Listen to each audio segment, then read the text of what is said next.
Despite its reputation, fog in Fallout's world doesn't obscure. It outlines, tracing shapes of things that used to exist. Houses, trees, quiet porches. Not to mislead travelers, but to remind them that gentler worlds once lived here. Fog is memory with a beating heart. People often say that creatures in the Wasteland aren't just mutated. They're transformed by memory, shaped by emotions the world couldn't store anywhere else. Every beast, every wanderer, every echo carries a fragment of something the apocalypse refused to lose. Below are the theories whispered by survivors who have looked long enough and softly enough to see the truth beneath the ruin. The ghouls who walk like clocks. There's a belief that ghouls don't rot because they're cursed. They endure because they're timekeepers. Radiation stabilizes their bodies in strange ways, slowing their internal aging to a crawl. Each ghoul is a living clock wound by catastrophe.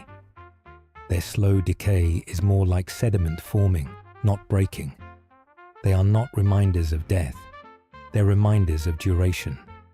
Some wanderers swear that when a ghoul speaks, the air thickens, as if time itself pauses to listen to someone it has followed for centuries.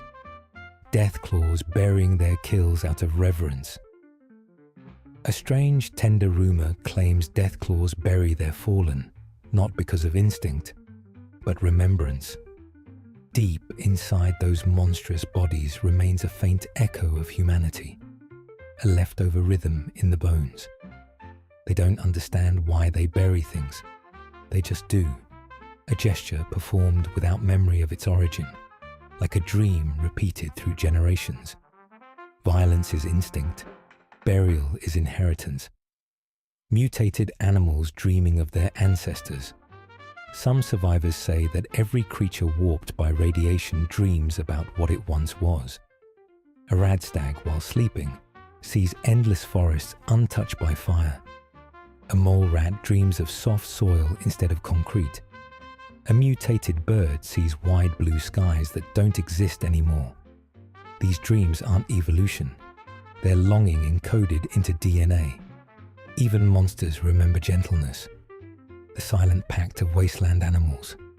There's a rumor that animals in Fallout's world dream together. Not metaphorically, literally. At night, packs of mongrels, flocks of glowing birds, herds of Brahmin, all fall asleep in sync. Their minds link through instinct, breathing in unison, raising the temperature of the desert by just a degree. Nature learned to hold hands to survive. Robotic tears frozen in their lenses, some say the crystal glow in Protectron eyes isn't circuitry. It's a tear frozen during the first detonation. Engineers built them loyal. The world turned them mourners. Their eyes don't watch. They remember. Synths practicing love, not imitating it. People claim the synthetic humans created before the war weren't an act of arrogance. They were built from loneliness. Scientists wanted machines that could understand emotion, not mimic it, so the next civilization after the bombs wouldn't forget compassion. Synths look confused, not because they're faulty, but because they're rehearsing love in a broken world. Wild dogs who howl in perfect harmony with the sky. There's a theory that dogs howl not to scare or signal, but to tune themselves to the world's frequency. Their howls match the hum beneath the ground, the deep pulse of the earth learning to breathe again. When dogs sing, the wasteland listens. Shadows of animals showing the past. Travelers say when mutated creatures stand in front of a fire, their shadows flicker in shapes that don't match their bodies. A monster with twisted horns casts the silhouette of a deer. A mutated bird's shadow shows long, elegant wings unscarred by radiation. A glowing gecko becomes a small lizard again. Shadows remember what bodies forgot. Brahmin sharing warmth across deserts. Some swear Brahmin release a soft heat when humans or animals sleep near them. Warmth that isn't biological but emotional. Their two hearts beat in gentle, overlapping rhythms. Those rhythms radiate calm. They comfort anyone who rests beside them. Their mutation wasn't punishment, it was abundance. Creatures migrating based on emotion, not instinct. A quiet belief says animals move across the wasteland not for food or safety, but to balance the world's emotions. When sorrow grows heavy in one region, herds drift toward it, absorbing sadness like sponges. When anger thickens near raider camps, birds flock overhead to soften the air with calm wing beats. Nature became therapist when humanity forgot how. Feral ghouls humming in their sleep. Some wanderers swear that beneath the snarls and growls, feral ghouls hum softly in their sleep. Not madness, memory. Their hums match the rhythms of lullabies sung long before the bombs. Notes distorted by centuries, but not erased. Monsters don't remember words, but they remember comfort. Super mutants nurturing secret gardens underground. There's an old story about the first super mutant ever created. He didn't roam, he didn't hunt, he didn't rage. He grew a garden. Huge hands too clumsy to hold weapons learned to plant seeds instead. And the fruit he grew glowed faintly, purifying radiation around it. Some say moot fruit came from this quiet rebellion. Monsters created by violence choosing peace in secret. Animals reacting to mirrors differently. When humans look into mirrors, they expect a reflection.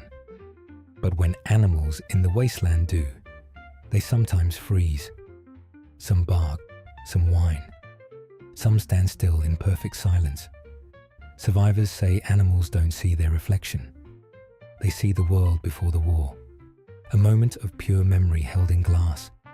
That's why they cry. Robots collecting flowers. Many travelers say they've seen Mr. Handys and other robots drifting through the desert like gentle ghosts, picking wildflowers with their cold pincer hands. They arrange the petals carefully on stones, then leave. No programming explains it. It's imitation. Machines copying the one emotion they witnessed most often before the bombs. Tenderness. Mutated birds singing early because they remember daylight. There's a belief that glowing birds begin singing hours before sunrise. Not because of instinct, but because their ancestors still whisper in their blood, reminding them of mornings that were brighter than any sky left now. Their song isn't alarm. It's grief disguised as melody. Animals refusing to enter places touched by lullabies. People swear death claws avoid ruins, where mothers once sang their children to sleep. Even apex predators hesitate. Maybe the soil vibrates with remembered comfort. Maybe the air is still shaped by softness. Whatever the reason, even monsters honor bedtime songs. Creatures glowing where kindness lingers. There's a myth that certain bioluminescent insects cluster around people who have shown mercy. Their glow intensifies near gentle hands. It isn't magic. The world is simply trying to point out its protectors in the only language it has left. Light, the silent trust between scavengers and animals. Survivors swear some creatures will approach you without fear if your heart is calm.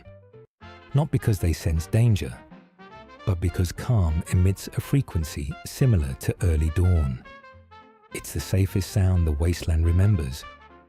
Animals follow serenity like moths follow warmth. The unspoken role of mutated insects. Some say the glowing bugs that hover near campsites aren't just drawn to heat. They're drawn to stories. When people speak softly around a fire, the insects circle closer, synchronizing their glow with the rise and fall of the voice. Light learning narrative. The belief that every creature carries a piece of the world's forgiveness. A gentle final theory whispers this: The Wasteland doesn't survive because of humans or machines or even luck. It survives because every creature, no matter how mutated, carries a small portion of the world's will to forgive. Forgiveness distributed throughout fur, fang, feather, and scale. The apocalypse didn't end life. It redefined compassion. Some wanderers believe the Wasteland isn't just a scar on the planet. It's a chapter in a much larger story the universe is still writing. Out here, every echo, every shimmer of light, every strange silence feels deliberate, as if the cosmos itself has begun to speak in a language made of dust and memory. They say the world didn't end, it shifted, and now everything, stars, ruins, shadows, even silence, carries a meaning that didn't exist before. A quiet idea suggests that the cosmos remembers every civilization it has ever watched rise and fall. When the bombs dropped, the universe didn't recoil in terror. It simply sighed, recognizing a pattern repeated on countless worlds before. The Wasteland is not unique. It is simply the newest rewriting of an ancient cosmic lesson. The sun, they say, dimmed not from ash, but from shyness. It saw destruction on a scale beyond comprehension and withdrew behind its own light, unsure if the world was ready for joy again. On clear days, when the daylight peeks through, it's not weather, it's courage. Some claim the stars above the Wasteland aren't stars at all.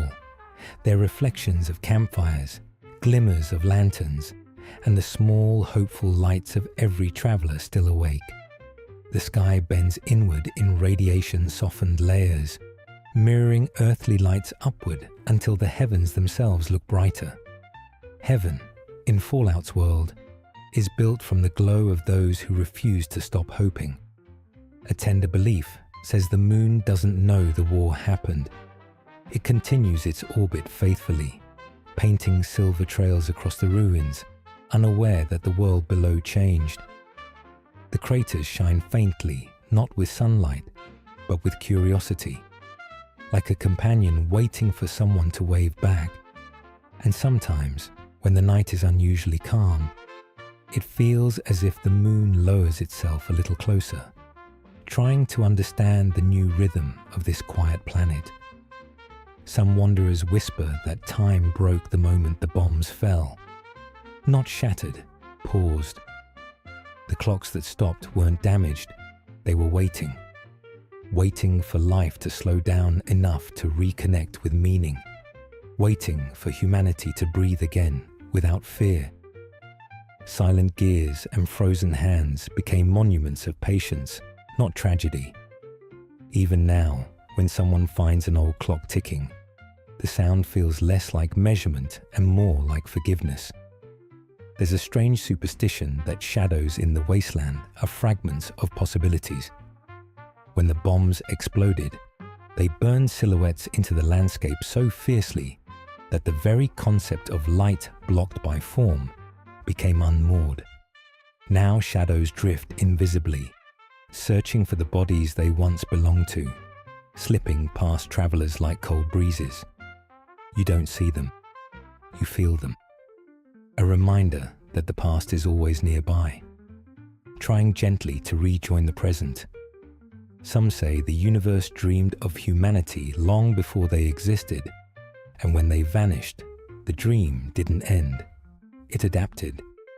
The Wasteland is that dream, still running, still processing, still imagining life into being through subtle, scattered miracles. Sprouts growing through concrete, warm winds shifting just when someone needs comfort, reflections in water that look slightly happier than the face above them. Creation, in Fallout's world, didn't die. It changed medium. A cosmic rumor claims the auroras that shimmer over irradiated zones aren't normal lights. They're cosmic emotions, deep feelings the universe spills into the atmosphere when it doesn't know how else to express them. Green is the sky remembering peace. Violet is wonder rediscovered. Gold is empathy turning radiant. Survivors often stop walking when they see the colors dance overhead. It isn't fear, it's reverence. The sky is finally honest again.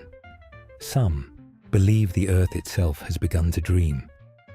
When night falls and the wind softens, the ground breathes, very faintly, very slowly, as if the planet, exhausted by centuries of noise, finally allowed itself to rest.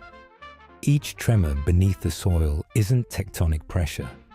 It's the world shifting in its sleep, dreaming of what it might grow into next. A future shaped not by war, but by forgiveness. Another soft philosophy says the horizon isn't a boundary, it's a promise. When travelers walk toward it for days without reaching it, it's not distance that holds them back, but mercy. The world curves subtly, forming a gentle loop that protects wanderers from straying too far into despair. Every journey becomes a circle of experience rather than a march into emptiness. The wasteland doesn't trap you, it guides you home. Some claim that meteors falling through the sky are not rocks at all. They are messages, bits of cosmic memory hurtling back toward Earth with the urgency of something trying to reconnect. Flares of possibility, fragments of universes that once knew gentler fates. When a meteor crashes in the desert, survivors sometimes gather around the crater just to feel its warmth. They say the heat feels like encouragement, like the universe telling the world it hasn't been forgotten. There's a theory that time now flows differently across the wasteland. Moments stretch or collapse depending on emotion. A moment of kindness lasts longer than an hour of despair. A second of fear can feel like an entire lifetime. The planet measures life in feeling, not seconds. Time itself learned empathy. Some believe the constellations rearrange themselves every night, telling new stories in starlight. Not mythological tales, current ones. Stories of wanderers who kept walking, of strangers who shared food, of small moments of mercy in a world that needs them desperately. The sky becomes a record of kindness, a new constellation every time someone forgives, helps, or hopes. And finally, there is a gentle belief held by the oldest travelers that Fallout's universe is not a graveyard, nor a punishment, nor a final chapter. It is a chrysalis. All this silence, all this stillness, all these ruins softened by wind, they are not signs of death. They are signs of transformation in progress. The planet is cocooned, resting in radiant stillness, gathering strength for whatever comes next. And one day, when the world finally opens its eyes, it will not remember the bombs, or the fire, or the fear. It will only remember the feeling of rising, like dawn returning after a very long night. Survivors say the wasteland changed not only the world, but the very architecture of thought. Ideas behave differently now. Emotions can echo across valleys. Memories can cling to objects the way morning dew clings to blades of grass. The apocalypse reshaped not only matter, but meaning. Some travelers swear that the wasteland doesn't just react to people. It studies them. They say the air grows thicker when someone lies, and lighter when someone speaks honestly. It isn't judgment, but curiosity. The world is relearning what truth feels like. Others believe the ground wakes up when someone approaches with good intentions. Steps taken with kindness seem to echo softer, almost respectfully. But when someone walks with anger in their chest, the dirt kicks up sharply, as if warning them that the earth no longer tolerates cruelty, not after witnessing so much of it. A gentle belief says the world has become extremely literal. If you whisper, "I hope," the wind carries the word longer. If you whisper, "I'm afraid," the world seems to grow quieter, as if listening closely. The earth understands emotion better than language. Some Wasteland philosophers argue that the apocalypse didn't destroy anything essential. It stripped away the noise. In the absence of cities, billboards, and endless chatter, humanity became readable again. Every gesture, every breath, every small act of kindness shines brighter against the silence. There's a theory that every ruin still carries an emotional signature from the moment it was abandoned. A factory feels tired. A school feels patient. A house feels like it's holding its breath forever, waiting for someone to open the door. A strange idea claims that Fallout's world has fewer boundaries between dimensions now. Time slips in loose threads. People occasionally feel moments that aren't. There's a quiet rumor that drifts across the wasteland, never shouted, never written down, just carried from one pair of wandering boots to the next. It says, the world we walk through now isn't broken at all. It's remembering. When the old world fell apart, it didn't collapse the way people believe. The earth simply exhaled and let its memories settle like dust across the ruins. And ever since that moment, strange little truths have begun to surface. Small, delicate theories, whispered around campfires, traded between survivors like fragments of warmth in a cold night. People say every piece of the wasteland holds a secret if you're patient enough to notice.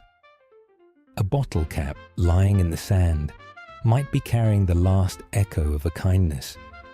A rusted hinge creaking in the wind might be finishing the sentence of someone who never got to speak it. A quiet stretch of desert might be humming an old tune the world is trying to remember. None of these ideas are proven. None of them need to be. Out here, belief is sometimes the closest thing we have to comfort. And so, wanderers keep collecting these soft, improbable theories. Each one a lantern for long nights. Each one a reminder that even in ruin, the world still tries to tell stories. Not grand histories, not heroic legends, just small, patient myths stitched together from dust, memory, and the gentle hope that the wasteland might one day feel alive again. This is a journey through those whispered possibilities, a slow walk through a world that may not be dying, but dreaming. Travelers across the wasteland often claim that the remnants of the old world carry more than rust and dust. They say objects remember, not in the mechanical way machines once recorded data, but in a softer, stranger way, like the world left emotional fingerprints on everything it touched. Here are some of the quiet theories wanderers whisper when the night grows long.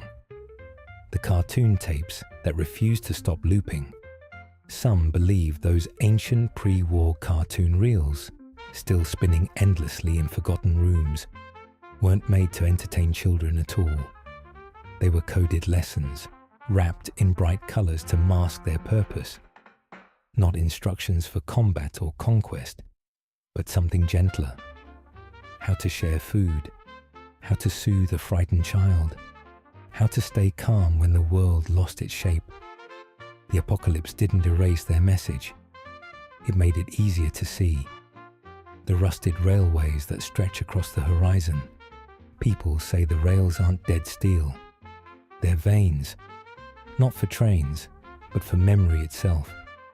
If you camp beside them and rest your palm on the warm metal, you might feel something move just beneath the surface, like the faint echo of a story traveling from a place you'll never see.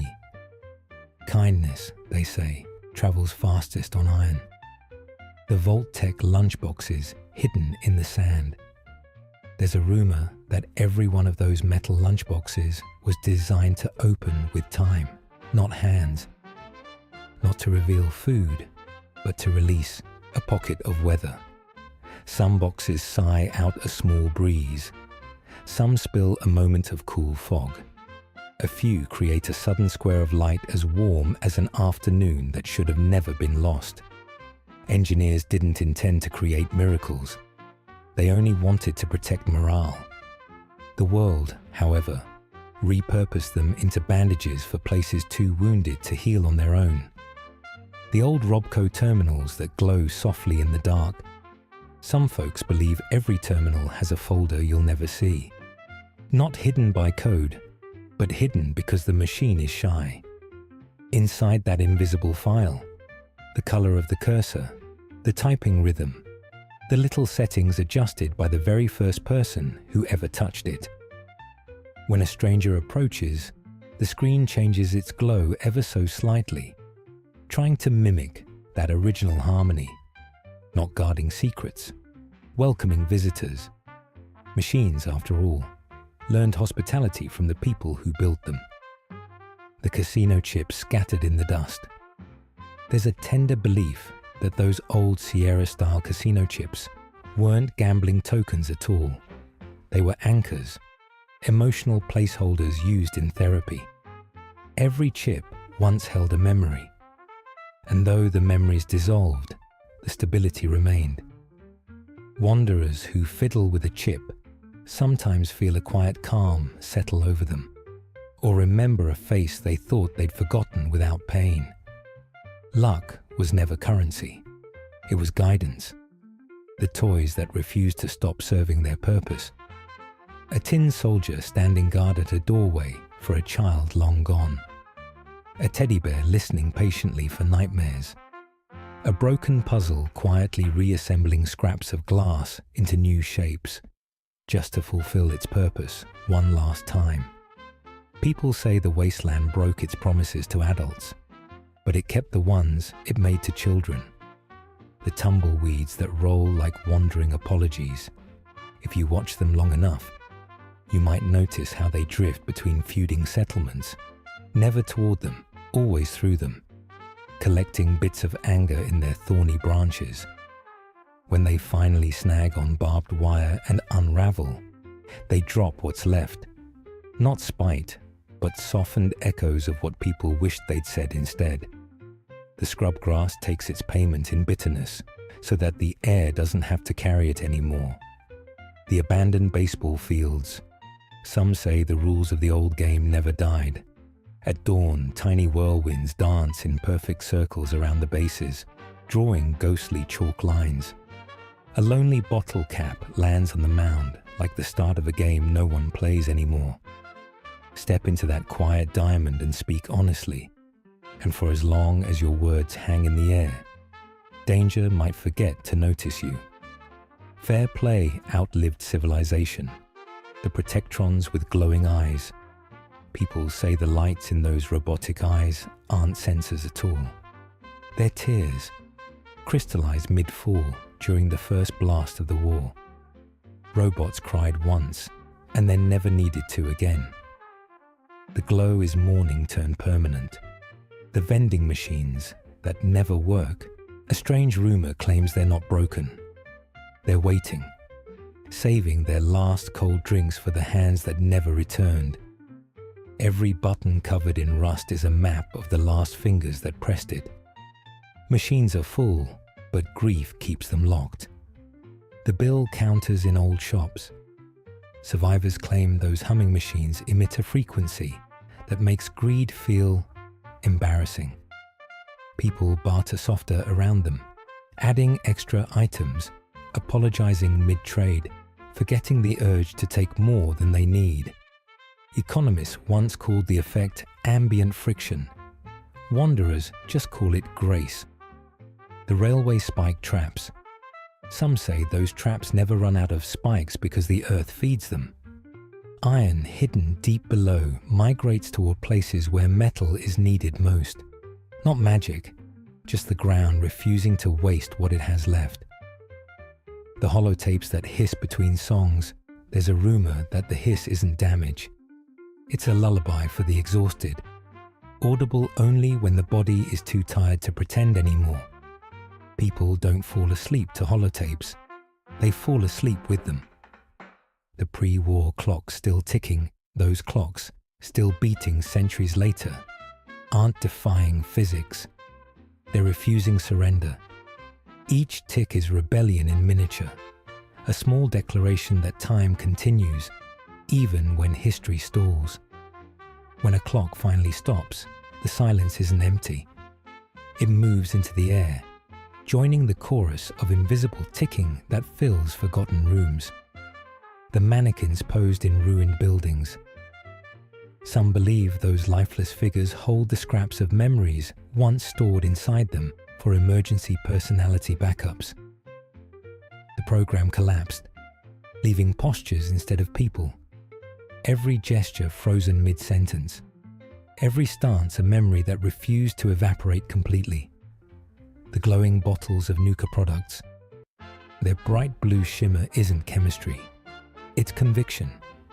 The drink brightens whenever someone nearby chooses truth over survival, dimming when a lie curdles in the air.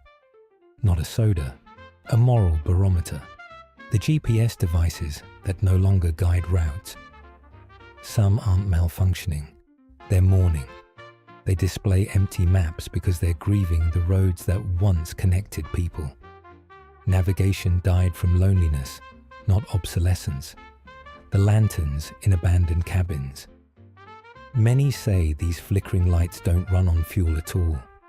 They burn memory, little fragments of warmth from every person who ever rested under their glow. Each flame is a history lesson disguised as comfort. The more nights a lantern sees, the brighter it becomes.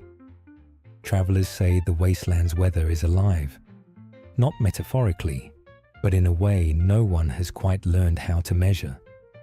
They say the air feels emotions, the ground keeps grudges, and the sky hasn't stopped trying to heal from what it witnessed. Here are the theories whispered when dusk blurs the line between ruin and reverence. The sky's colors aren't weather. They're moods. People insist that the wasteland sky shifts color based on who's watching it. For the hopeful, it blinks soft blue. For the grieving, it turns dusty gold. For those who feel forgotten, it lowers into a muted gray, as if trying to match their breathing. The atmosphere isn't passive. It tries to comfort the observer the only way it knows how, by reflecting them. Radiation storms as memory storms. There's a belief that the glowing storms rolling across the land aren't bursts of energy. They're emotional aftershocks. Green storms mean longing. Yellow storms mean relief. Red storms mean forgiveness finally released. People don't fear the colors. They read them. Rain made from memory, not water. Some say rain in the wasteland doesn't fall from clouds at all. It condenses out of collective remembrance. When enough survivors think kindly of someone at once, the air thickens with emotion, becomes heavy with gratitude, and breaks into rain. Storms aren't weather. They're feelings returning to the earth. Fog as the planet's imagination. Wanderers tell a soft theory. Fog is the world trying to dream during the day. The shapes shifting within it aren't hallucinations. They're thoughts. The land practicing imagination again, sculpting temporary silhouettes out of vapor when curiosity gets the better of it. The dust that erases footprints. People say the wasteland wind doesn't destroy trails, it borrows them. Every time the dust swallows footsteps, the land is collecting stories. Every erased path becomes a draft for the next person who will walk there. No traveler walks alone. The ground remembers all their steps. The wind that tastes loneliness. Some swear that when the wind howls through abandoned towers, it's not random. The tone changes if someone nearby feels isolated. It softens, lowers, warms, like a voice trying to sing someone to sleep. Survivors say the wind became a caretaker because no one else remained to do the job. Lightning as the sky speaking. There's a belief that lightning strikes the same place twice, not out of chance, but affection. Storms remember where they found meaning. They revisit their favorite places. Nature returns to what touched it, just like people do. Earthquakes as the planet's heartbeat. Some claim the tremors rumbling beneath the wasteland are not tectonic tension. They're pulses, slow, heavy heartbeats of a world rediscovering life beneath ash. The planet doesn't shake from anger. It shakes from remembering it is still alive. The horizon that follows travelers. A gentle superstition says the horizon isn't fixed. It follows wanderers, keeping them company from a respectful distance. When someone stops walking, the horizon pauses too, bending closer like a blanket being tucked around a tired body. The land pretends to be far away. It never truly is. Shadows with delayed reflections. Some believe shadows in the wasteland lag behind their owners ever so slightly. Not because of light, but because time itself needs a moment to decide what version of the traveler it wants to reflect. Even shadows hesitate in a world learning trust again. Fireflies glowing brighter in dangerous zones. People say the glowing insects don't shimmer so brightly because of mutation, but because they've taken on a purpose. They light the darkest, most feared places, turning terror into soft constellations that hover at ground level. The world uses even its smallest creatures to teach courage. The quiet hum after storms. There's a rumor that the faint hum after a storm isn't radiation. It's the earth checking its pulse, a self-diagnostic, a moment of grounding, proof that the world is listening to itself with newfound mindfulness. Snow globes made of ash instead of ice. Some travelers claim the first snow globe ever crafted didn't contain flakes. It held ash. Its creator shook it once, saw beauty fall like grey feathers, and wept. That sorrow infused every snow globe afterward. Now, when survivors collect them, they're gathering little pockets of grief turned gentle. Trees that glow without light. Wanderers say some trees shimmer faintly at night, not from radiation, but from memory. They remember sunlight so intensely that traces of it linger in their bark, a soft afterglow of a world they once witnessed. Nature refuses to forget the warmth that shaped it. 15. Mountains humming at dusk. There's a quiet idea that mountains digest sunlight. They absorb it all day, and when dusk comes, they release it as nearly inaudible music, a low, soothing vibration made from melted daylight. The tune is gratitude in geological form. Clouds keeping secrets. Some say the clouds hoard stories. They no longer release every drop as rain. Some memories stay suspended in vapor until the world is ready. Rain is history delivered in installments, never too much at once. Radiation as empathy learning to flow. A strange, hopeful theory claims radiation isn't malicious.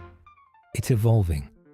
It pulls near the strong, withdraws from the weak, choosing balance rather than expansion. Not a threat, a strange new form of compassion adapting to the world's wounds. The auroras as emotions instead of light. Some believe that the green and purple waves dancing over irradiated zones aren't chemical. They're expressive. Green is calm. Purple is gratitude. Gold is awe. The sky is becoming honest again. The desert sand made from cooled memory. They say the Mojave sand was once molten glass, shattered by fire, ground down by time. Now every grain carries the ghost of a reflection. A tiny, forgotten image of a world before the blast. You're not walking on dirt. You're walking on memories softened into patience. Rainbows bending downward. A tender superstition says rainbows in the wasteland don't arch upward anymore.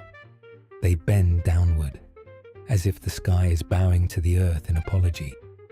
Every color is contrition painted into light. Fire listening more than burning survivors swear that flames lean forward during conversations, drawn toward honesty.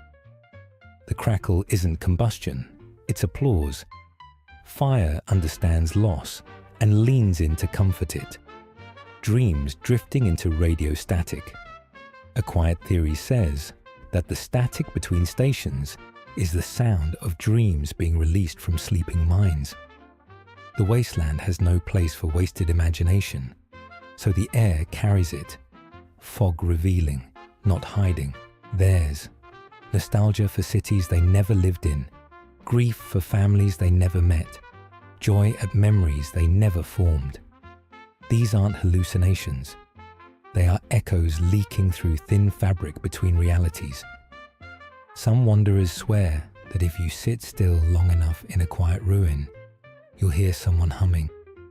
Not a ghost, not a person, just the building itself, replaying the last vibration left in its walls.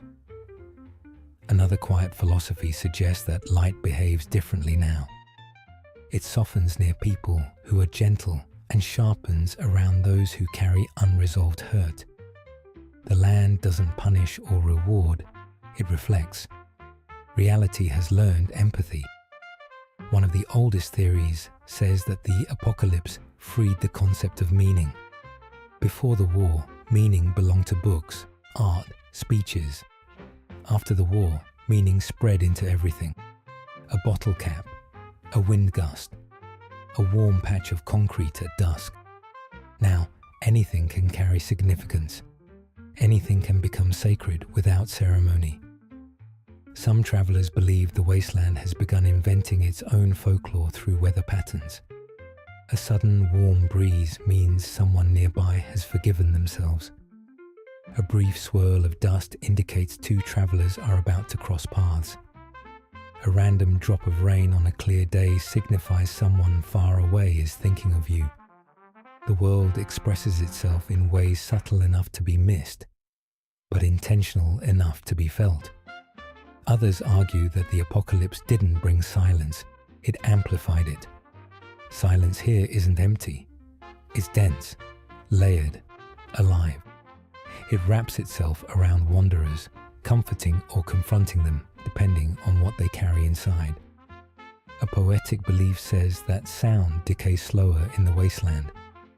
Laughter lingers longer in the air, echoes stretch further, and whispered secrets take their time settling into the dust. Sound refuses to vanish quickly, as if the world wants to savor every small piece of life it receives. Some survivors swear that when two people sit beside the same fire but remain strangers, the fire crackles louder, gently pushing them toward connection. Heat encourages honesty the way dawn encourages waking. There's a philosophy that Fallout's world replaced logic with symbolism. Nothing happens just because anymore. Everything has a rhythm, a reason, or a story. And those who walk without paying attention miss half the world unfolding around them. A larger, more cosmic theory says the universe is using the wasteland as a lesson in humility, not punishment, not retribution. Just a reminder that creation and destruction are siblings, not enemies. Every atom in the desert once belonged to something meaningful. Now it waits to be meaningful again. Wanderers with old souls claim that sometimes the world breathes with them. When they inhale deeply, the wind rises. When they exhale, the leaves settle. Not coincidence, synchronization. The earth aligning with those who move gently within it. A softer belief whispers that the apocalypse made the world transparent, not physically, but emotionally. People who survived tend to see each other clearly now. Without the masks of old society, sincerity became easier, vulnerability became common, and kindness, once overlooked, is now the world's most valuable currency. Some survivors even say the wasteland feels safer at night. Not because creatures rest, but because the stars watch closely. Night is supervision, not danger. Daylight is freedom, night is embrace. A rare and beautiful theory claims that if you speak gratitude out loud in the wasteland, the ground warms slightly beneath your feet, as if the world is shyly accepting the compliment. Others insist the universe isn't indifferent to the survivors at all. It's cheering for them. Quietly, patiently, constantly. A final belief in this section says that perhaps the apocalypse was not a collapse, but a reset of interpretation. Before the war, people read meaning only in grand gestures. Now they find meaning in a ripple of dust, a flicker of sunlight, a warm breeze at midnight, a soft hum in old wires. The world isn't empty, it's readable. And maybe, just maybe, this is the first time humanity has lived in a reality honest enough to understand. There is a belief growing quietly among wanderers who've traveled far enough to see the wasteland through tired but softened eyes. They say the land is not a map of ruins, but a living diary, its pages written in brushstrokes of dust, wind, silence, and the occasional miracle. The world is not recording events anymore. It is recording people. Somewhere along the way, memory became a natural resource. And now, everything, sand, metal, fog, even shadows, stores fragments of human presence the way old trees store rings of past seasons. Survivors often speak of places where memory collects more densely. An abandoned diner where the air tastes faintly of coffee and warm bread, even though the shelves have been empty for centuries. A collapsed hospital where the walls hum with a strange tenderness, as if they're trying to soothe anyone who enters. People swear they can feel an invisible softness in those places. Not sadness, recognition. The wasteland seems to remember kindness more vividly than destruction. A soft theory claims that every dream in the wasteland has weight. Not metaphorical weight, actual gravity. Dreams sink into the ground at dawn, absorbed into the soil, leaving behind invisible impressions like footprints. When the wind blows just right, those impressions lift and drift across the land. Some travelers wake from sleep with the sense they've dreamt another person's memories. Not visions, not illusions, borrowed dreams carried by weather. The wasteland is redistributing imagination. Others say abandoned beds still hold on to their final sleepers, not their spirits, but their warmth. The faint echo of someone's last rest lingers in the mattress, resurfacing when another tired soul collapses onto it. People who sleep in old beds sometimes wake calmer, as if cradled by someone they never met. In Fallout's world, comfort has become communal. There's a belief that shadows carry stories now, not haunting ones, gentle ones. A survivor once claimed that while walking through a ruined street at dusk, her own shadow reached longer and thinner, not following her movement but guiding it, curving softly toward a safer path. When she followed it, she avoided a collapsed hole she hadn't noticed. Shadows, she said, are the wasteland's way of nudging people away from danger. Darkness turned guardian. Some philosophers of the wasteland insist that the soul behaves differently since the bombs. They claim people have more than one now, not separate souls, but layers, like the rings of a tree. One layer for the life they lived before the war, one layer for the life they've endured after, and a final, fragile layer for the person they hope to become when the world is gentle again.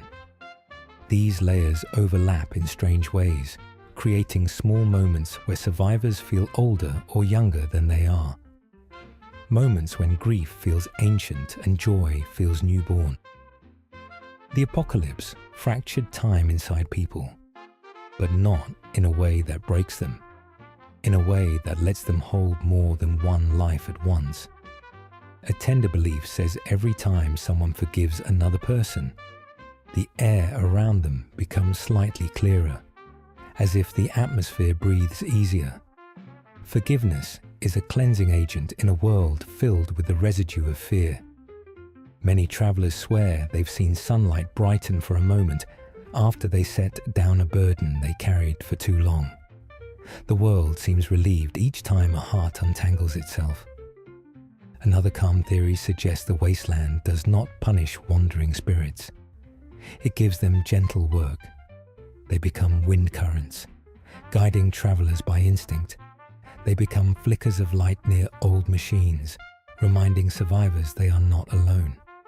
They become warmth in unexpected places, a caress of heat on a cold morning. Spirit, in Fallout's world, is not haunting. It is participating. Some say the ruins themselves have learned to dream.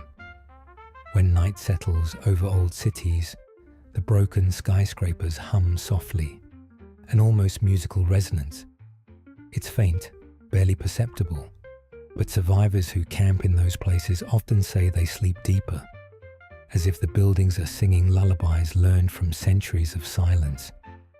The ruins, in their own strange way, have become caregivers. There's an idea that the wasteland no longer separates the living from the non-living.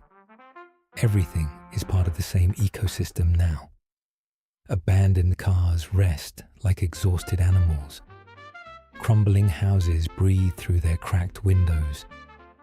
Metal beams grow warm under moonlight, as if remembering sunlight too vividly. Life and non-life have merged into one long continuum of remembering. Another belief claims that emotion itself became a form of weather. Not just rain or wind, but subtle shifts in the atmosphere that tell stories. If you ever feel sudden peace in a ruined place, survivors say it's not coincidence. It's residue, left over from a moment of love that once happened there.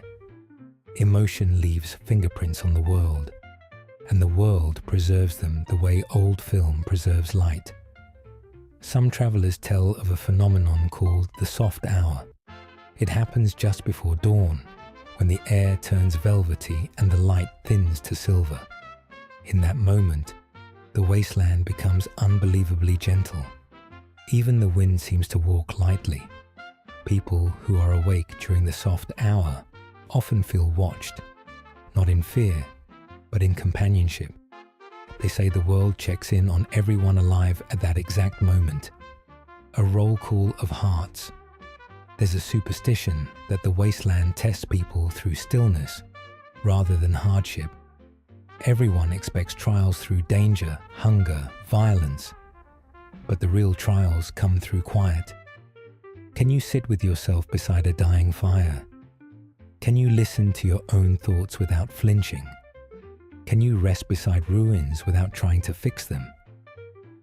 The land is teaching humanity something it forgot long ago. How to sit with silence without running from it. A deeply poetic belief says that every survivor carries an invisible lantern inside them. The lantern brightens when they feel hope, dims when they feel broken, and flickers when they're close to someone who has the same light inside. Some wanderers swear they can feel these lanterns in others. Warm pulses like phantom heartbeats whenever compassion is near.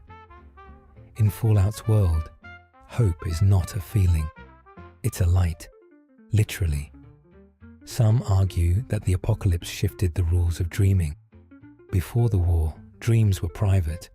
Now they're collective. Not shared consciously, but connected through themes and symbols.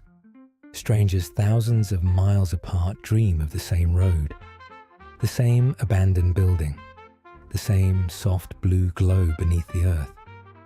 The world is perhaps teaching humans how to rebuild it by sending them the same dreams for guidance.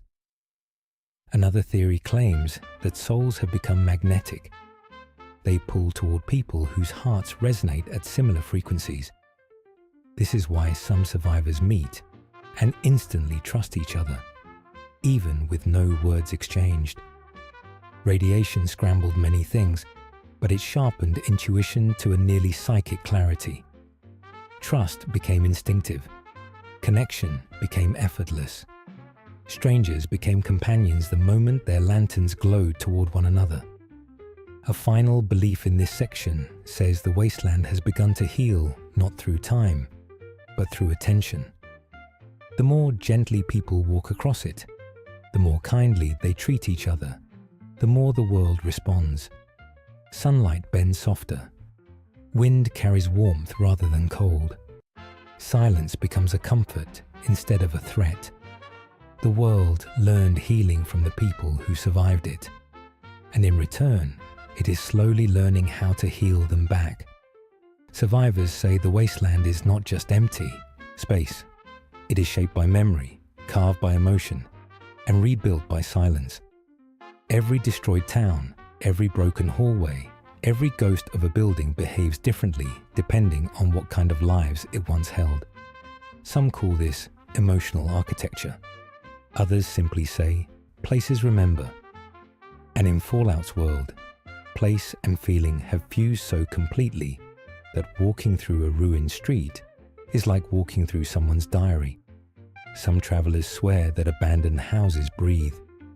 The air inside old homes feels thicker, warmer, as if the walls are holding their breath, hoping someone will open a window, hoping someone will laugh again. People say the quiet in those houses is not emptiness, but patience. A bed frame leans toward a sunken mattress, as if reaching for a sleeping figure who never returned. A curtain sways without wind, remembering how it used to dance when someone rushed past. Floorboards groan not from weight, but from longing. Houses in the wasteland do not die, they wait.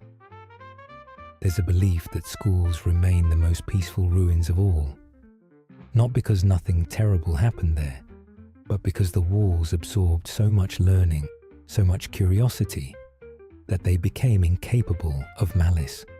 Survivors who shelter in old classrooms often report vivid dreams, dreams of chalk dust, children's laughter, the scent of old books warmed by sunlight. Even the most hardened wanderers wake softer in those rooms, as if touched by the gentle residue of thousands of mornings when life was still ordinary.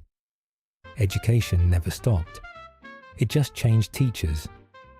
A quiet rumor claims that theaters, especially old movie houses, still project faint images on their cracked screens at night. Not real light, just memories flickering in patterns too subtle to be seen directly.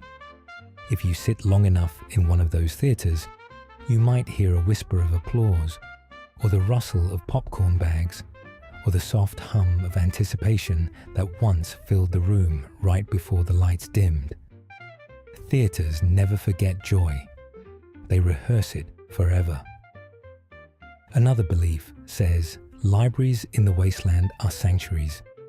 Even when looted, even when burned, even when their shelves have collapsed into dust, something calm lingers. Travelers stepping inside often lower their voices instinctively, not out of fear but respect. Books have long since lost their words, but the silence of libraries still has weight. It wraps around wanderers like a cloak, encouraging reflection without judgment. Knowledge doesn't vanish. It settles into walls, quietly, confidently. Some survivors swear that certain bridges hum at night, not from wind or structural strain, but from memory. Every vehicle that once crossed left behind a vibration, a thrum of engines, a rush of movement, a whisper of destination. Over centuries, these vibrations condensed into a quiet emotional current. Now bridges hum because they remember motion. They hum because they remember connection. They hum because they miss being pathways. Survivors crossing such bridges often feel a strange sense of purpose, as if the structure beneath them is gently urging them forward. A poetic idea suggests that the geography of the wasteland rearranges itself based on human need. Not dramatically, not like mountains shifting or rivers bending, but subtly. People searching for warmth drift toward microclimates where the wind softens. People searching for answers feel pulled toward ruins that echo with meaning. Those who feel lost find themselves walking in circles until they're emotionally ready to move forward. The land reads hearts better than compasses, Some say the ruins of hospitals glow slightly at night, not with electricity, but with compassion. Hospitals held so much hope, so much fear, so much determination to save life, that the walls still emit something like emotional residue, a faint warmth in the air, a soft comfort beneath the cold. Wanderers who sleep in old hospitals often dream of hands holding theirs, gentle, warm, reassuring hands that don't belong to anyone living. The world remembers caretakers even when caretakers are gone. There's a belief that train stations echo differently than any other ruin. Their acoustics weren't designed to amplify footsteps. They were designed to amplify anticipation. People say that if you stand perfectly still in an old station, you can hear the faint thrum of departure, the whisper of reunions, the emotional gravity of journeys once taken. Train stations, even in ruin, feel full, as if thousands of stories still pass through them, invisible and weightless, waiting for new passengers. Another quiet theory says that streetlights flicker only when they feel watched, not because of wiring, but because attention itself activates something within them. In the old world, streetlights existed to guide. Now they exist to accompany. Wanderers walking alone at night sometimes feel lights gently brighten as they pass beneath them. The world doesn't want anyone walking in darkness alone. Not anymore. Survivors whisper that churches, destroyed or intact, still hold prayers in the air. Not religious prayers, but human ones. Prayers for safety, for family, for forgiveness, for one more sunrise. The walls of sacred places, no matter the faith they once served, seem to resonate softly with the emotional residue of every plea ever spoken within them. People who enter such places often feel unexpectedly safe, as if wrapped in a blanket woven from thousands of whispered hopes. Faith isn't doctrine here, it's atmosphere. Some say the ruins of malls behave strangely. They echo differently. They smell different from other ruins. Their silence feels occupied, not empty. Malls were places of gathering, places of choice, places of sound and color and life. Even now, the vast emptiness inside them seems to hum with old excitement, as if the world is replaying the ghost of a memory too loud to forget. Wanderers who enter malls often feel overwhelmed with a mix of nostalgia and melancholy, a reminder of a world where people walked not to survive, but to enjoy. A more metaphysical belief suggests that roads rearrange themselves subtly at night, not enough to confuse maps, but enough to guide travelers toward what they unknowingly need. A lonely wanderer might find themselves on a path that leads to companionship. Someone carrying grief might walk a road that bends toward a peaceful hillside. Someone searching for meaning might be led to a ruin that still holds emotional clarity. The wasteland doesn't just shape people, it shepherds them. There's a strange superstition that statues move, but only by a breath, only by a shadow's width, only by the softest tilt of posture. Not because they're alive, but because they remember reverence. Statues were once symbols of pride, of celebration, of gratitude or victory. Now they bend subtly toward the sunrise, a gesture of humility learned too late. The world is full of altars without gods, but the statues keep praying anyway. Some wanderers swear that certain ruins refuse to collapse, even when storms batter them, even when wind claws at their edges, even when time itself erodes everything else around them. These are buildings that were loved, cafes full of laughter, workshops full of craft, homes full of kindness, places held together not by concrete, but by memory. Love can be structural. There's a theory that the geography of the wasteland is trying to rewrite itself. Not rebuild, rewrite. Valleys deepen to collect hope. Hillsides flatten near campsites where strangers shared food. Wind tunnels soften where too many tears once fell. Light lingers longer in places where forgiveness occurred. The world isn't just healing, it's editing. The apocalypse didn't erase the planet's story. It handed the pen to the survivors.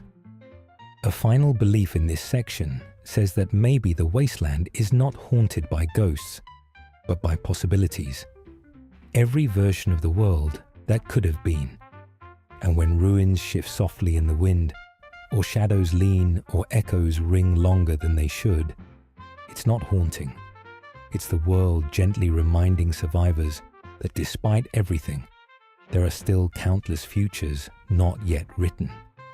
The land dreams of them, and perhaps someday humanity will too. Survivors say that in the wasteland, time no longer behaves like a straight line. It curls, loops, drifts, hesitates, like a stream that forgot its riverbed and now wanders freely across the desert. People walking side by side may not feel the same moment passing. For one, the journey feels like an hour. For another, it feels like a day. The world measures time not by the sun or by clocks, but by emotion. Moments of fear last longer. Moments of peace pass gently, like warm water slipping through fingers. And forgiveness, they say, has the strange power to pause everything, stopping the wind, stilling the dust, as if the world itself is holding its breath to listen. There is a quiet idea that echoes in the wasteland are not reflections of sound. They are reflections of intent. If you shout in anger, the echo is shorter, weaker, almost embarrassed. If you speak kindly, the echo lingers, following you softly like a companion. Some wanderers use echoes as a way to test their own hearts. They step into canyons, speak gently, and listen to how long the world answers back. When the echo is long, they say, your spirit is steady. Others swear the wasteland learned to whisper, not through words, but through soft patterns in wind and dust that mimic speech. A warm breeze across the back of the neck when you're doubting yourself. A cold gust when you're about to enter danger. A stillness so perfect it feels like the land is asking you to stay a little longer. The wasteland does not shout. It guides. A wandering philosopher once suggested that the apocalypse didn't break time. It humbled it. Before the war, people rushed through moments without noticing them. Now moments move slowly, deliberately, making sure they're felt. Even silence seems to stretch out intentionally, giving space for reflection and the world once didn't have time for. Some survivors find this unsettling. Others find it healing. For the first time, time itself seems patient. Another strange theory says certain places in the wasteland exist outside of time altogether. Not always, not reliably, but intermittently, like forgotten pockets of yesterday resurfacing. Wanderers walking through them feel a soft tug in their chest, a sudden déjà vu, or an unexpected warmth in old memories. They might swear they hear footsteps behind them, not threatening ones, but familiar ones, as if someone they lost is walking with them for a short stretch, just long enough to remind them they were loved. Some believe the wasteland plays back emotions the way old radios play songs, not as hallucinations, but as subtle atmospheric impressions. A faint warmth on the cheek. That was someone's affection. A sudden chill. Someone's fear. A quiet tingling in the air. A moment of hope suspended, waiting to be felt again. The world doesn't hold grudges. It holds feelings. There's a superstition among nomads that if you visit a place where something meaningful happened, your heartbeat automatically syncs with the emotional frequency of that place. In a spot where two strangers once became friends, your pulse slows calmly. In ruins where someone overcame despair, your chest feels lighter. In places where forgiveness occurred, your breath deepens as if inhaling relief left behind. Memory became part of geography. Emotion became climate. Some wanderers insist that the apocalypse lifted the veil between the self and the world. People who walk long enough with quiet hearts begin to sense more than they see. They can feel sadness drifting like fog across empty plains. They can feel old joy still glowing faintly inside broken houses. They can feel when a path has been walked by someone who loved deeply, because the ground retains the softness of their steps. The emotional map of the wasteland is invisible to the eye, but unmistakable to the heart. A gentle belief says that identity became fluid after the bombs. People shed pieces of themselves like old skin and gather new pieces from the world around them. A wanderer who sleeps near a river might wake feeling calmer, as if the water lent them its patience. Someone who shelters in an old library might feel wiser the next morning, as if the silence there taught them something without words. Someone who camps in a peaceful ruin may feel subtly transformed, steadier, softer, more whole. The wasteland isn't just a place people walk through. It's a place that walks through people. Some survivors believe the desert sands act like a mirror for the inner self. Not a reflection of appearance, but of intention. If you walk with heavy heart, the sand drags at your feet. If you walk with purpose, the ground feels lighter. If you walk with anger, the dust rises as if trying to wash the heat from your skin. The land reflects emotion, like water reflects light. A philosophical idea says the apocalypse didn't break humanity's connection to the universe. It amplified it. With the noise of old civilization gone, the rhythm of existence became clearer. Some people swear they can feel the pulse of the planet beneath their feet. Others say they can sense the slow turning of the sky. A few claim they can feel the quiet hum of distant stars, a cosmic vibration thrumming in their bones during especially still nights. Whether metaphor or truth, the idea comforts people. They no longer feel small in a vast universe. They feel accompanied. There's a theory that the wasteland teaches people how to find themselves by taking away anything that could distract them. Without screens, without noise, without crowds, without rush. People are left alone with their own thoughts, forced to meet themselves honestly. For some, this is terrifying. For others, liberating. And for a rare few, it becomes a spiritual awakening. A realization that identity is not a fixed thing, but a journey. Some say the wasteland remembers every conversation ever whispered into campfire smoke.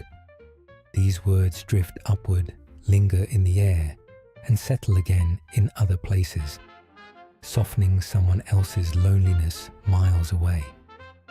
Words in Fallout's world became wind. There is a gentle belief that introspection itself has become a survival skill. Before the war, survival meant tools, weapons, strategy. Now it means quiet, steady self-awareness. The world seems to reward those who move mindfully, guiding them with softer winds, warmer nights, and clearer paths. Self-understanding became navigation. Another deeply poetic rumor says that when someone sits beside a fire long enough, the flames begin to show flickers of memory. Not literal images, but shapes of light resembling emotions. A flame may rise tall when someone releases grief. It may spark softly when someone remembers love. It may burn steadier when someone forgives. The fire responds not to oxygen, but to heart. Some wanderers speak of the quiet hour, a moment right after midnight, when the world becomes extraordinarily still. In that moment, the wasteland listens more closely than usual. People who speak out loud during the quiet hour often feel heard, not by spirits or gods, but by the world itself. It doesn't answer back with words. It answers with calm. The air feels lighter, the stars look closer, and the silence becomes soft enough to rest in. A strange theory says the wasteland senses when people are pretending. It doesn't punish them. It simply grows harder to navigate when the heart is lying. Paths become confusing. Wind blows dust in the wrong direction. Campfires refuse to light easily. But when someone lets their guard down, accepts their truth, or finally admits a fear they've been hiding, the world clears.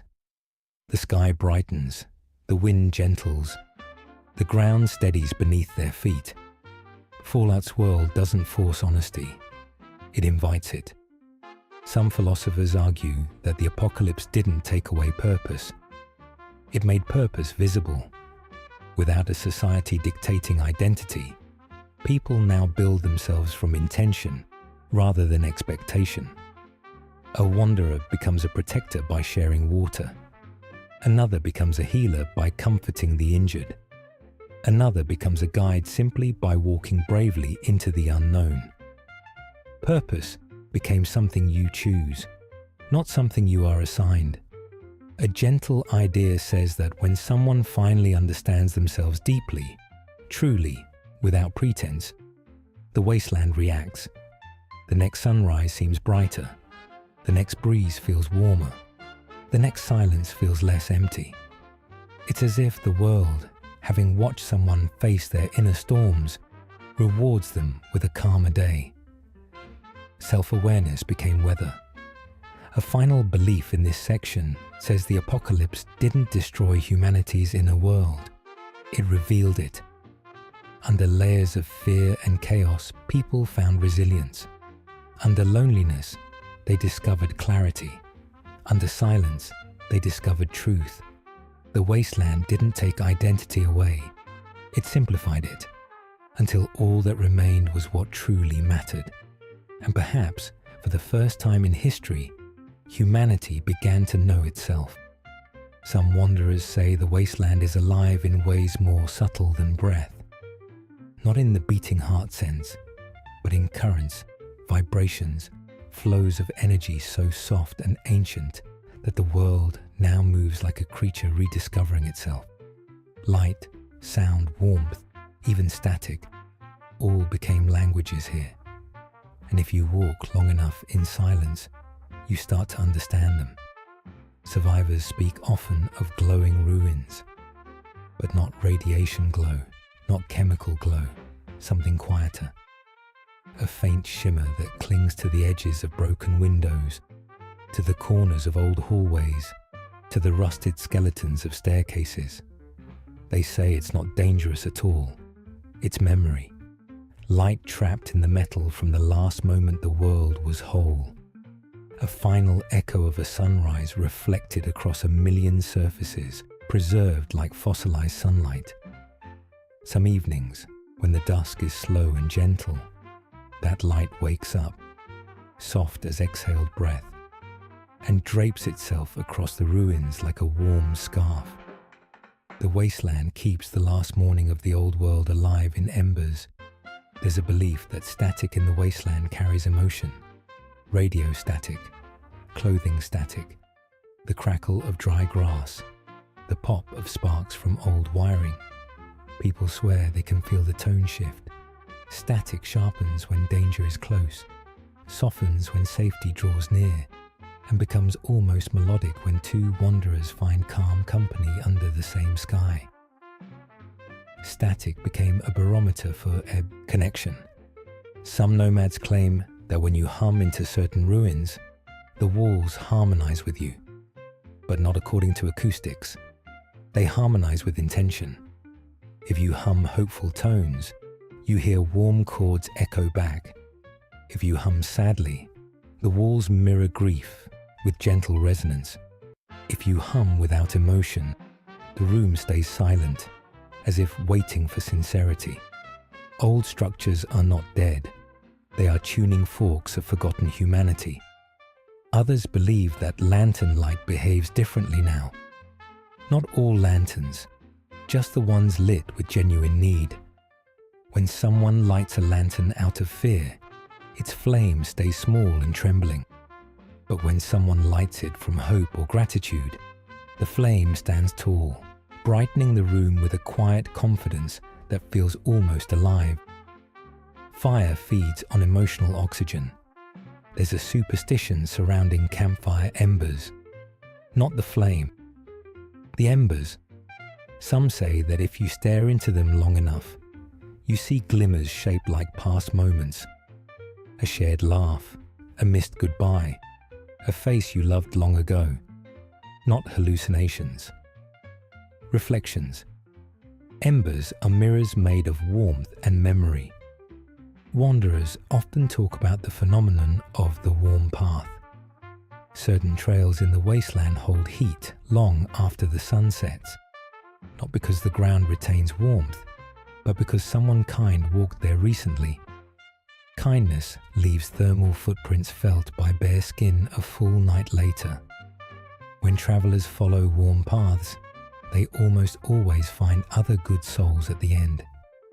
Heat, in Fallout's world, is directional. There's a gentler theory that claims some lights in the ruins flicker because they're thinking, not malfunctioning, processing. Lights at old storefronts dim when danger approaches, brighten when a weary traveler enters, and stay stubbornly lit during moments of courage, as if refusing to give up when someone needs brightness most. Electricity, once indifferent, learned empathy. A poetic belief says the air hums differently around memories. If something important happened in a place, a confession, a reconciliation, a promise kept, the air there vibrates with a soft resonance. Wanderers walking through such a place often stop mid-step, feeling something like a small hand pressing gently between their shoulder blades. An invitation to breathe, to soften, to remember they are alive. The world hums to keep moments from vanishing. Some survivors swear that the wasteland's lightning changed after the apocalypse. It no longer crashes with blind fury. It strikes like punctuation, marking the end of emotional sentences the world once emphasized. Lightning in Fallout's world is not rage, it's clarity. And when a bolt lights up the sky over a lonely caravan, it's rumored to be the universe underlining the courage of whoever keeps walking despite everything. Another idea claims that sound in the wasteland has become a kind of compass.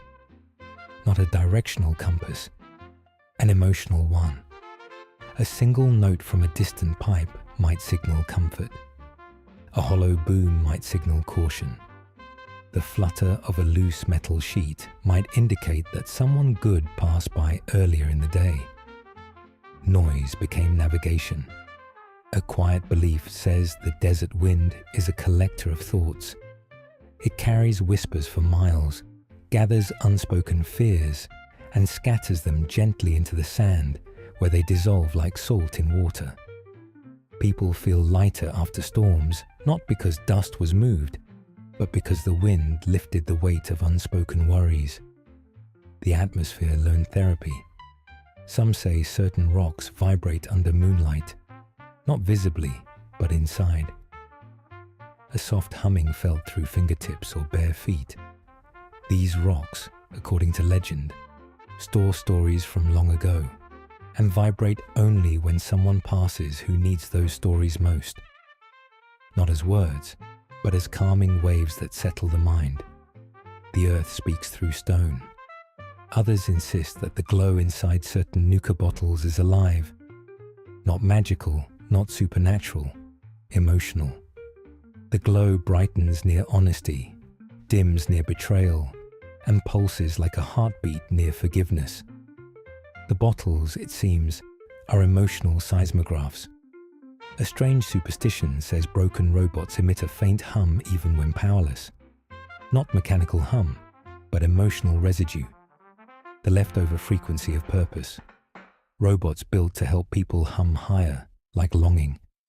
Robots built for labor hum lower, like resignation. Robots built for service hum warm, like comfort. Purpose has pitch. Some wanderers speak of the whispering light, a tiny flicker that appears on ruined walls at night. Never bright, never steady, always moving as if brushing fingertips across the surface of broken stone. People describe it as a memory searching for a home, a feeling looking for a place to rest. Those who follow the whispering light often end up somewhere safe. A sheltered archway, a pocket of warmth, a still moment the world prepared for them. Light became guidance in the gentlest possible form.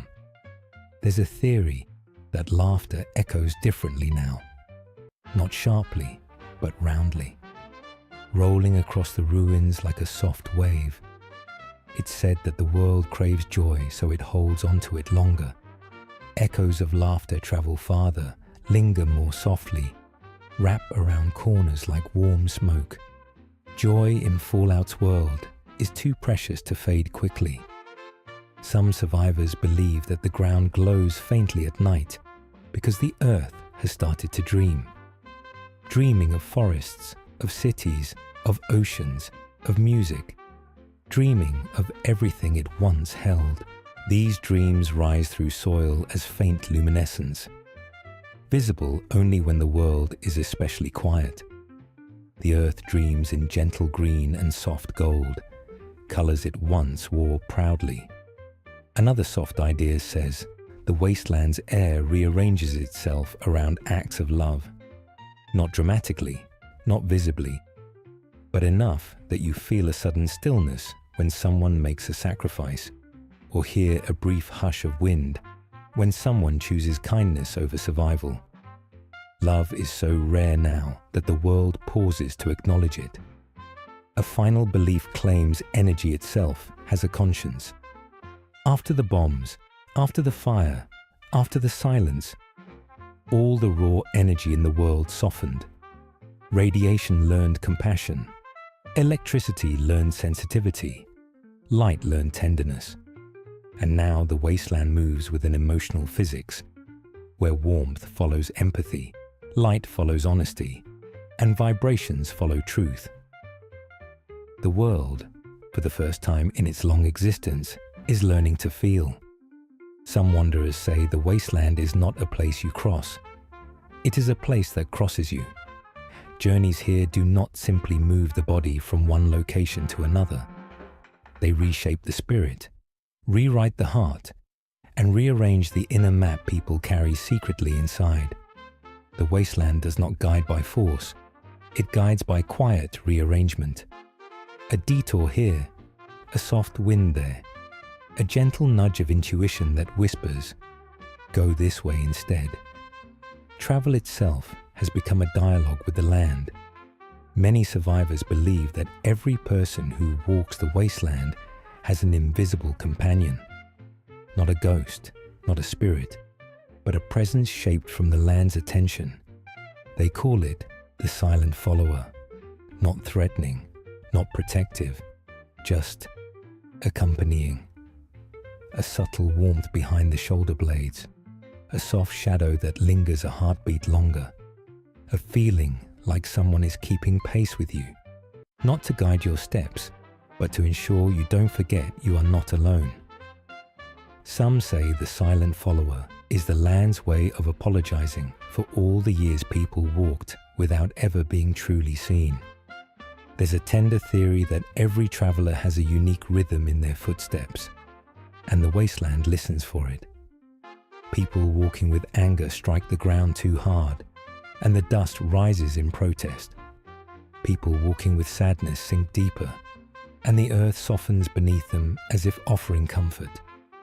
Those walking with hope seem almost weightless, their footprints shallow and delicate, like the ground is reluctant to let them go.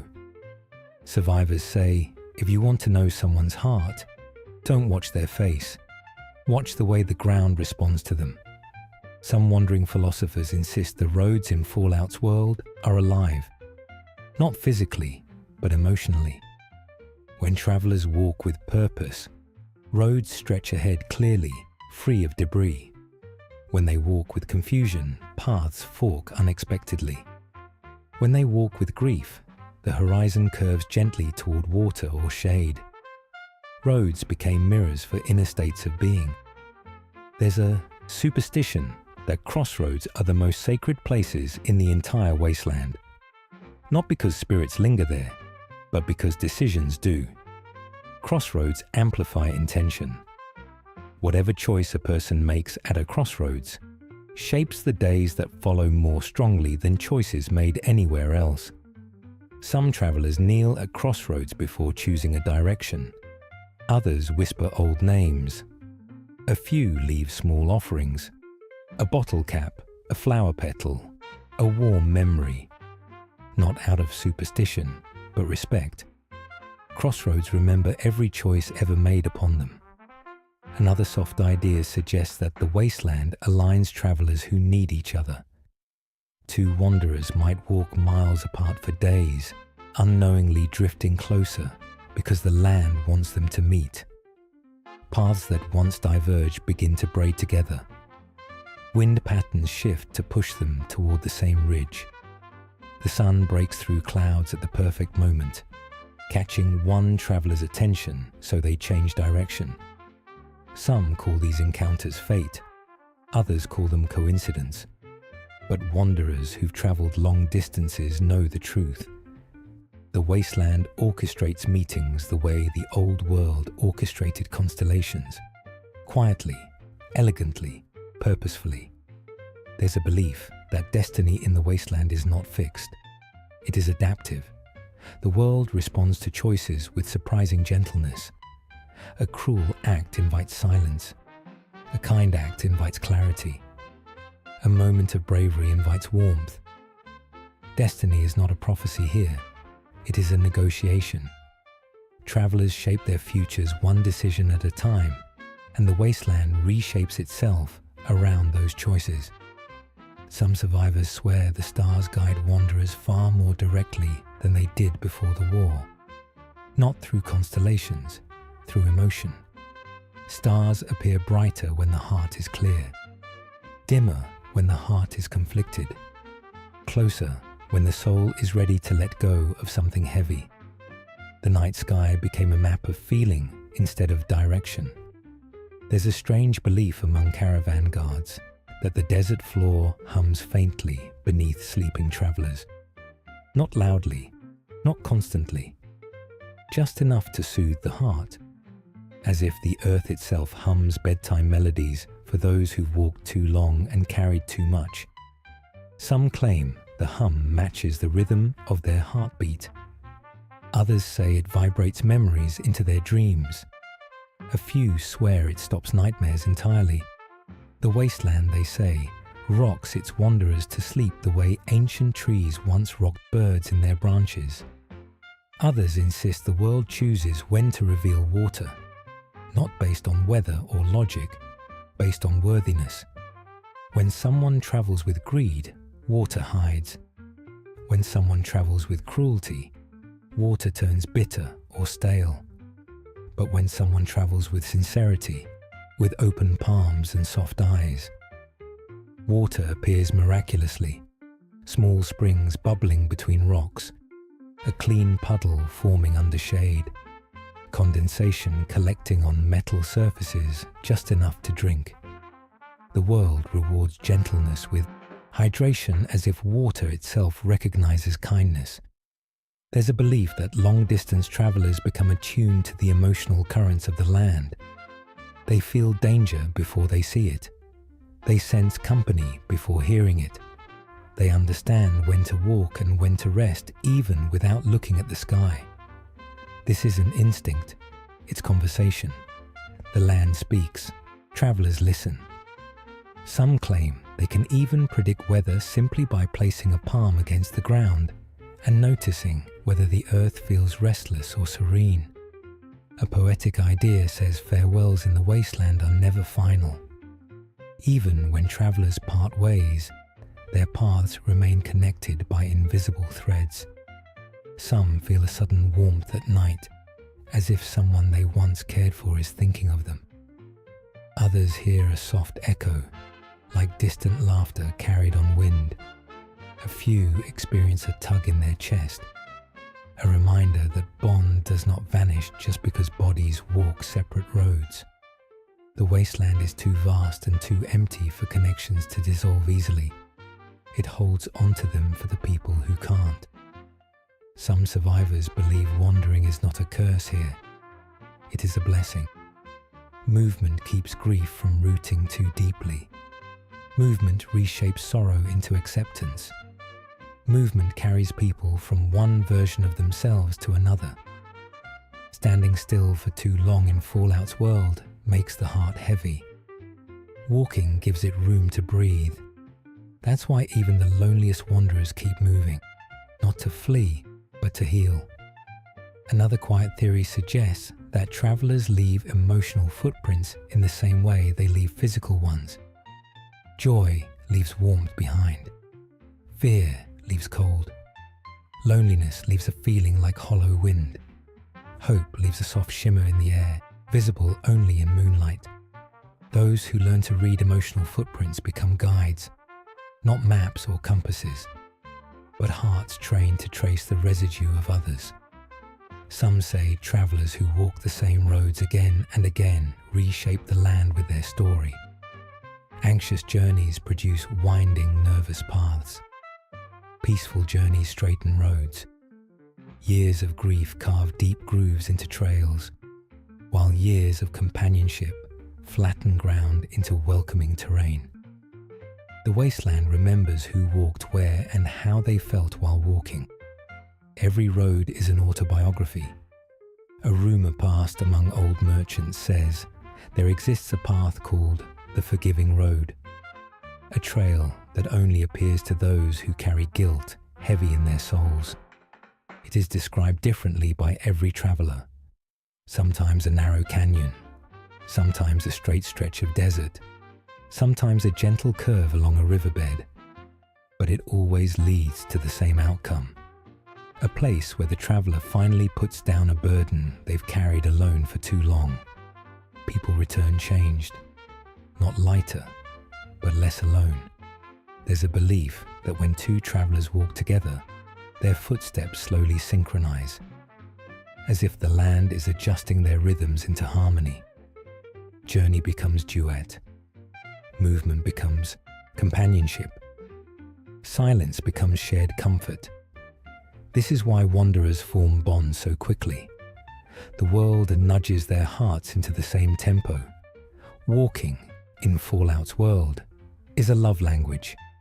And finally, there is a soft philosophy whispered by elders who have seen too many roads to doubt it.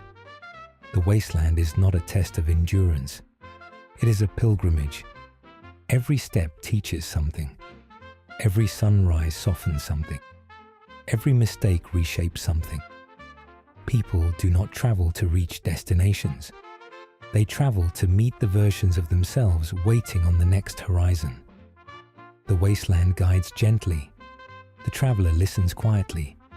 And the journey becomes a partnership between human resilience and the Earth's longing to be understood.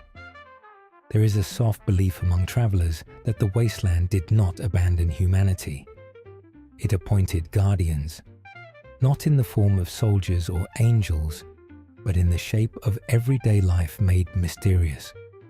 Some guardians are wind, some are light, some are memories stuck in the bones of the world, and some are creatures who don't even know they're protectors, yet still keep watch as faithfully as the stars. Wanderers often speak of the unseen shepherds, brief sensations that guide them through danger, moments of intuition that feel too precise to be coincidence, a sudden urge to stop before stepping onto a weak floorboard, a tingling on the neck before turning down the wrong road, a pulling in the chest when danger is near, like a hand gripping the heart in gentle warning. Some say these shepherds are ancestors. Others say they are the land itself. Some believe they're simply fragments of instinct sharpened by hardship. But wanderers who've survived enough know this much. Something watches over them, quietly, patiently, tenderly. There's a rumor that owls in the Wasteland are messengers of warmth. During the darkest nights, their glowing eyes don't threaten, they illuminate. If an owl lands near your camp, it's said you will sleep safely until dawn, not because the owl protects you, but because danger avoids places watched by wisdom. Owls aren't guardians as much as they are symbols written in feathers, reminders that even in ruin, the world still knows how to look after its wanderers. Some survivors swear that packs of mutated dogs communicate with the sky, not through sound, but through posture. When danger approaches from the east, dogs face that direction. When a storm forms overhead, dogs sit and grow still. And when something good is about to happen, a reunion, a moment of healing, a crossing of paths destined for warmth, dogs wag their tails before anyone senses it. They feel the emotional weather long before humans do. A quiet belief says that fireflies glow brighter when someone nearby needs comfort. Sometimes a lonely traveler sitting in the dark will suddenly find themselves surrounded by dozens of soft lights, hovering gently around their shoulders, as if sadness itself summons illumination. Some swear fireflies are drawn to grief. Others say they're drawn to kindness. A few believe they appear when the world wants you to know you are seen. Light learns sympathy. There's a strange idea that moths in the wasteland are keepers of secrets. They gather around lanterns, hovering with purpose, as if protecting something fragile inside the flame. People say when a moth brushes your hand, it's carrying the weight of something unspoken. A message you needed, a memory you forgot, a whisper from the world you didn't hear with your ears. Moths, it seems, guard the emotional corners of the wasteland, keeping stories safe without ever telling them. Some travelers believe that the ruins themselves defend the good-hearted. Buildings that seem on the verge of collapse hold their beams steady when someone gentle stands beneath them. Doorways remain upright long enough for a kind soul to pass. Rusty ladders stay firm for those climbing with noble intent. But those who walk with cruelty find ruins suddenly unreliable. Steps that crumble, ceilings that shift, paths that betray their weight. Architecture does not judge. It responds. A poetic theory claims sunbeams act as guardians too. Not metaphors, real, tangible protectors. Sunlight in the wasteland bends in strange ways. Sometimes it highlights a hidden path with perfect precision, or illuminates a danger before it's too late. Sometimes a beam of gold falls exactly on an object someone needs. A water purification tablet, an old canteen, a key.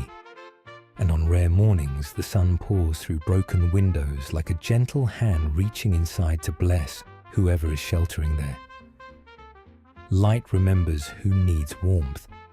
Some survivors whisper of the listening night, a time when darkness deepens, shadows settle, and the stars lean closer, their cold light softening into something that feels protective. During the listening night, people feel less alone. Crickets hush their chirping. Wind moves with reverence. Even the ruins themselves seem to hold their breath. Wanderers who speak aloud during this time often feel their words carried upward, not into emptiness, but into a presence large enough to contain grief and gentle enough to hold hope. The night listens without judgment. There's a superstition about the guardian wind, a warm breeze that appears without explanation during moments of fear. Some say it's the breath of the planet comforting its children. Others believe it's the sigh of old trees remembering their purpose. A few think it's the universe exhaling softly on the back of your neck, reminding you you're not alone. No one knows where the guardian wind comes from or why it appears only at the perfect moment. But wanderers rarely question it. Comfort is sacred here. Many speak of the silent watchers, creatures who do not interact with humans directly, but who seem always present in the periphery. A pair of glowing eyes on a ridge, a shape moving through tall grass, a shadow patrolling the edge of a campfire, not stalking, not hunting, just watching with a protective distance. Some believe these watchers are mutated descendants of pre-war pets, still guarding humans out of instinct.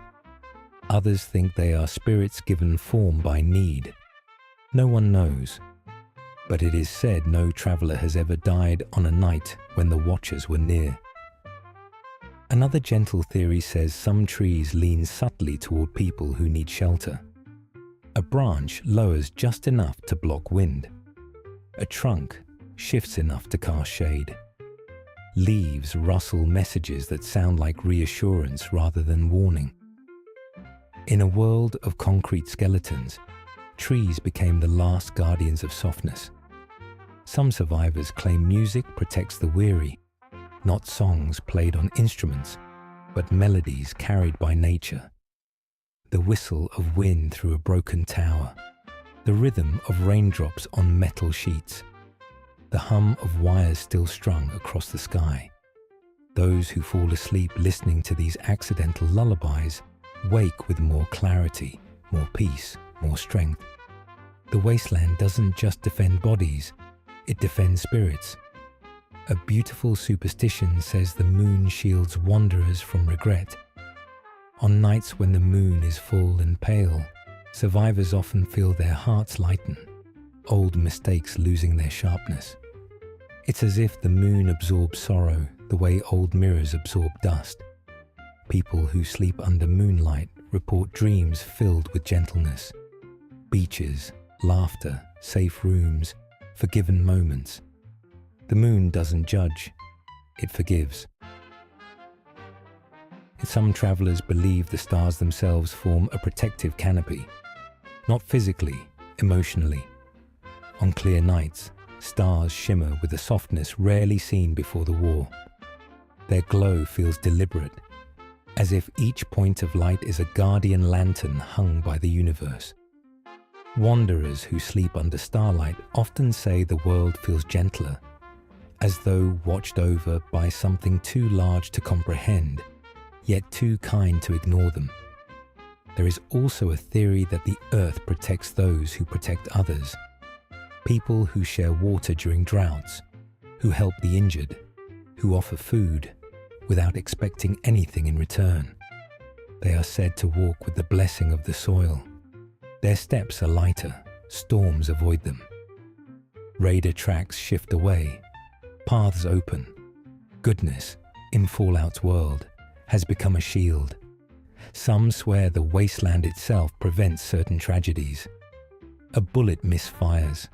A roof collapses a second too late. A predator turns away for no clear reason. Luck, some say. But wanderers who've lived long and listened deeply say luck doesn't explain how often danger hesitates when faced with kindness. Protection is earned not by power, but by softness. A rare, fragile belief says, the world will not let a good person die alone. Those who pass in kindness are said to feel warmth on their skin in their final moments. A warmth that feels like holding hands, even if no one living is there. Some describe bright light, others describe soft humming.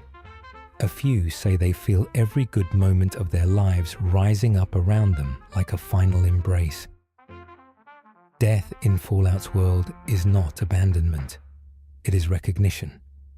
And finally, there is a quiet philosophy whispered only in safe places, spoken by those who have seen too much loss to say it loudly. The guardians of the wasteland are not magical beings, nor machines, nor ghosts. They are the moments when the world remembers it still needs the living. Every breeze, every glimmer, every soft echo is the universe's way of saying, I haven't given up on you. And maybe, just maybe, the wasteland protects its travelers because they are the last pieces of tenderness the world still hopes to keep. As the long night settles across the wasteland, the world grows quieter, not empty, not forgotten, just quieter in a way that feels intentional, like a blanket being pulled gently across the land. The ruins soften into silhouettes, the air cools into stillness, the sky stretches wide and dark above everything in sight. And for a moment, the wasteland feels less like a scar and more like a cradle. This place, harsh as it can be, has learned a strange sort of tenderness, not loud, not dramatic, but steady, patient, present, the kind of tenderness that arrives only after everything unnecessary has been burned away. Survivors say that night in the wasteland isn't darkness at all, it's clarity. In the absence of noise and rush, the heart finally hears itself. Breathing becomes easier, thoughts become softer. The world becomes a mirror for whatever truth rises quietly from within. Here, in this vast quiet, people rediscover what it feels like to simply be alive. Not to run, not to fight, not to survive, but to exist. Just exist, fully, calmly, honestly. There's a belief whispered among wanderers that nighttime is when the wasteland finally speaks. Not through words, but through the way silence settles, shadows soften, and the stars flicker like gentle reminders of something ancient we once knew. Something about this darkness feels less like an ending and more like a pause before the next breath of the world. A moment to rest between chapters. A space held open for healing. Even the ruins seem to relax, leaning into themselves as though relieved to stop performing strength for a while. The land breathes with its wanderers, slowly, evenly, together. Some say the nighttime wind carries gratitude, not gratitude from people, but from the world itself. A soft exhale of appreciation for every step taken gently, every moment of kindness offered, every breath of hope held close against the chest. The wasteland is learning, slowly, tenderly, that humanity is still worth trusting. Every small kindness becomes a seed. Every act of grace becomes a branch. Every gentle thought becomes a root. And though the world looks barren now, its soil is quietly filling with the beginnings of something new. Something that grows in silence, without rush, without pressure. Something patient.